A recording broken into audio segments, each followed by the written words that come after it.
महाराष्ट्राची कुलस्वामिनी आई तुळजाभवानी,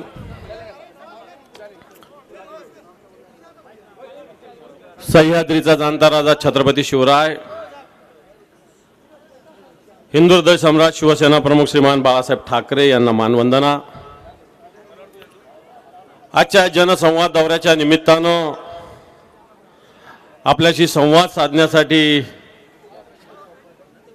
आलेले शिवसेनेचे पक्षप्रमुख, या महाराष्ट्र राज्याचे मुख्यमंत्री म्हणून ज्यांनी अतिशय तत्परतेने काम केलं ते माननीय उद्धवजी ठाकरे साहेब,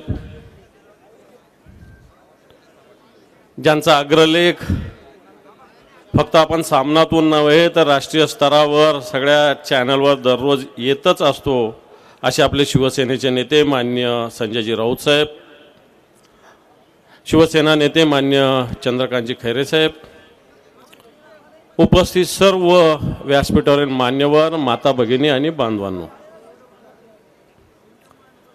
आज हा जनसंवाद दौरा संभाजीनगर लोकसभेचा होत असताना दिवसभरामध्ये ग्रामीण भागातील 3 मतदारसंघ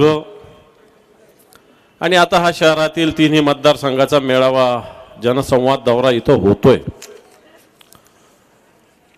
आणि हा दौरा होत असताना मागच्या आठवड्यातच माननीय उद्धवजी ठाकरे साहेबांचा सिंधुदुर्ग, रत्नागिरी, रायगड या वेगवेगळ्या लोकसभा मतदारसंघाचा दौरा झाला आणि आज हा संभाजीनगरचा दौरा होतोय।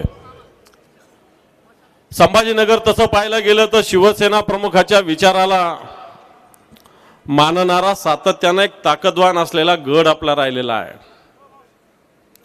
मग सातत्याने 1988 पासून तर आजपर्यंत सातत्याने महानगरपालिका शिवसेनेच्या ताब्यात राहिली। मागचा अपवाद वगळला तर शिवसेनेचे खासदार इथं सातत्याने निवडून येत राहिले। आपण या संभाजीनगरामध्ये सातत्यानं शिवसेना आपली शक्ती दाखवत आलेली आहे। शक्ती दाखवत असताना मागचे 2019 मध्ये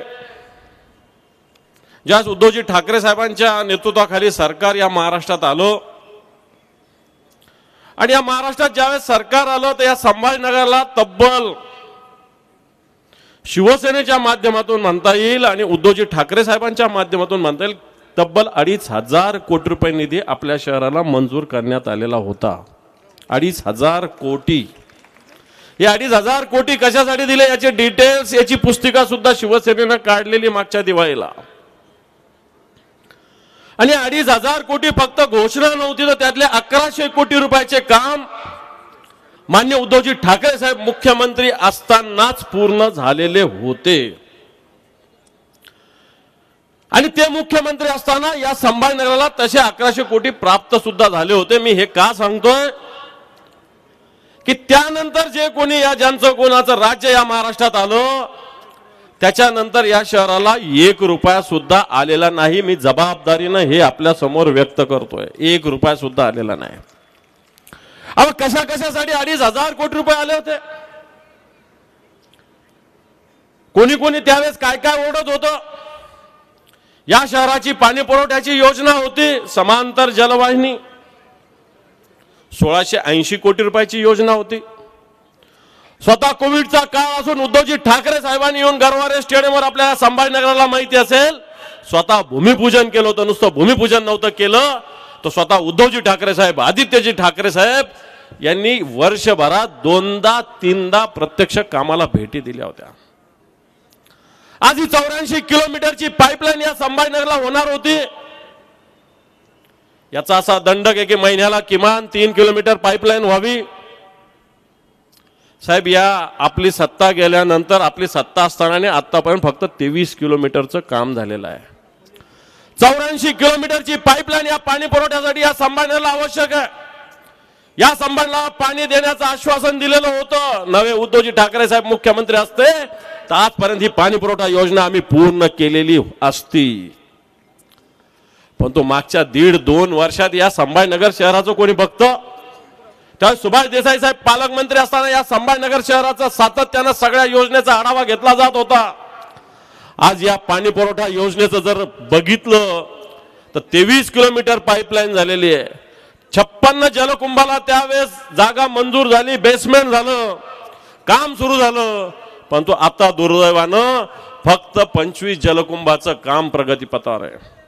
एकही जलकुंभ पूर्ण झाला नाही, जलशुद्धीकरण प्रकल्प पूर्ण झालेला नाही. या शहरामध्ये 1247 किलोमीटरची वितरण व्यवस्था करायची होती. 1247 300 किलोमीटरची त्याच वेळेस सुरुवात झाली होती. मागच्या 1.5 वर्षात आज मोठ्या मुश्किलीने 300-350 किलोमीटरचं काम झालं आहे. आणि समांतर जलवाहिनी या खऱ्या अर्थाने या शहराची विकासाची एक वाहिनी येणार होती. परंतु मी याच्यासाठी सांगतोय की मागच्या काळात 1.5 वर्ष झालं, 1.25 वर्ष झालं, त्या काळात या राज्याच्या जे आता उपमुख्यमंत्री देवेंद्रजी फडणवीस यांनी मोर्चा काढला होता, आक्रोश मोर्चा. आता या ठिकाणी नंदकुमार घोडेले या शहराचे महापौर बसलेले, इथं माता भगिनी बसलेल्या आहे. त्यावेळेस पाणी किती दिवसाला यायचं ताई? किती दिवसाला यायचं? किती? 3 दिवसाला, एखाद्या ठिकाणी 4 दिवसाला. आता किती दिवसाला पाणी येतं सांगा तुम्हीच, सगळे सांगा किती दिवसाला पाणी येतं? नंदू सेठ बसा. आता 8 दिवसाला पाणी येतं का नाही येतं? आणि त्यावेळेस आपल्या संभाजीनगरात शिवसेनेचे महापौर होते घोडेलेंच्या रूपानं. त्यावेळेस तुम्ही मोर्चे काढत होता की 3 दिवसाला पाणी येतं, 4 दिवसाला पाणी येतं. आज 8 दिवसाला पाणी येतं. याचं उत्तर कोण देणार आहे? आता तर आमची सत्ता नाही, मग याचं उत्तर कोण देणार आहे? या शहराची समांतर जलवाहिनी कधी पूर्ण होणार आहे? जर याच गतीनं पूर्ण होणार असेल तर आणखी 10 वर्ष ही जलवाहिनी होऊ शकत नाही. आणि मागच्या महिन्यातच एक सरकारने पत्र दिलं. उद्धवजी ठाकरे साहेब मुख्यमंत्री असताना 1680 कोटीची योजना होती, आता 2710 कोटीची झालेली आहे. त्याच राज्य सरकारच्या वतीनं माननीय मुख्यमंत्री उद्धवजी ठाकरे साहेबांनी जो महानगरपालिकेचा हिस्सा होता तो राज्य सरकारकडून देण्याचं अभिवचन दिलं होतं. ही जबाबदारी उद्धवजी ठाकरे साहेबांनी घेतली होती. आज राज्य सरकारचं पत्र आलं या महापालिकेला, 810 कोटी रुपये तुम्ही भरले तर ही जलवाहिनी पुढे जाईल. आणि नवीन बातमी आहे साहेब की ह्या कंपनीचं टेंडर रद्द करा, नवीन एजन्सी नेमा. मला वाटतं हे जर करायला गेलं तर 5-10 वर्ष या शहराला पाणी मिळू शकणार नाही, अशा प्रकारची स्थिती आहे. आणि म्हणून बांधवांनो, हा जनसंवाद असताना या भूमिका सुद्धा समोर येण्याची आवश्यकता आहे. ज्यावेळेस शिवसेनेचे पक्षप्रमुख माननीय उद्धवजी ठाकरे साहेब मुख्यमंत्री असताना या शहराला सफारी पार्क मंजूर झाला. या शहराचा कचऱ्याच्या प्रश्नासाठी वेगवेगळ्या पद्धतीने प्लांट सुरू केले. वॉटर ट्रीटमेंट प्लांट या शहराचा झाला. या शहरामध्ये सगळे लाईट लावण्याचा मोठा प्रकल्प आला. या शहरात खैरे साहेबांच्या पुढाकारानं भूमिगत जलवाहिनीचा भूमिगत गटाराचा प्रकल्प आला.